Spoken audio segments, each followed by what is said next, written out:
Hey everyone, today I'm going to show you how to add a new Steam library folder on a different drive. This is super useful if you're running out of space on your main drive and want to install games on another one. Without any further ado, let's get started.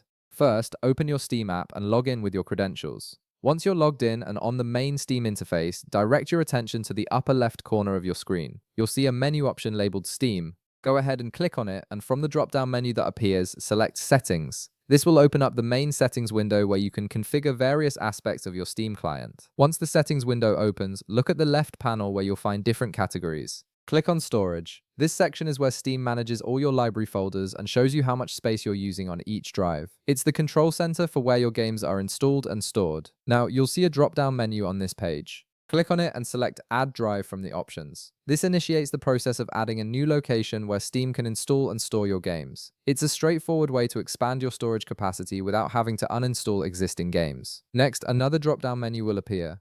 Click on it to select your preferred drive from the list of available drives on your computer. This could be an external hard drive, a secondary internal drive, or even an SSD you want to dedicate to gaming. Choose the one that has enough space and meets your needs. After selecting your drive, click Add. Steam will then create a new library folder on that drive and add it to your available storage locations. You'll now be able to choose this drive when installing new games, giving you flexibility in managing your game library across multiple storage devices. Now, if you want to make this newly added drive your default installation location, there's an optional step you can follow. Click the drop-down menu again and select the drive you just added from the list. This brings up additional options for that specific drive. From there, click the three dotted lines icon and then select Make as Default. By doing this, any new games you install will automatically go to this drive unless you manually choose a different location during installation. This saves you time and ensures your preferred drive is always used first. And that's it. You've successfully added a new Steam library folder on a different drive and optionally set it as your default installation location. If this video helped you out, be sure to leave a like, subscribe, and I'll see you in the next one.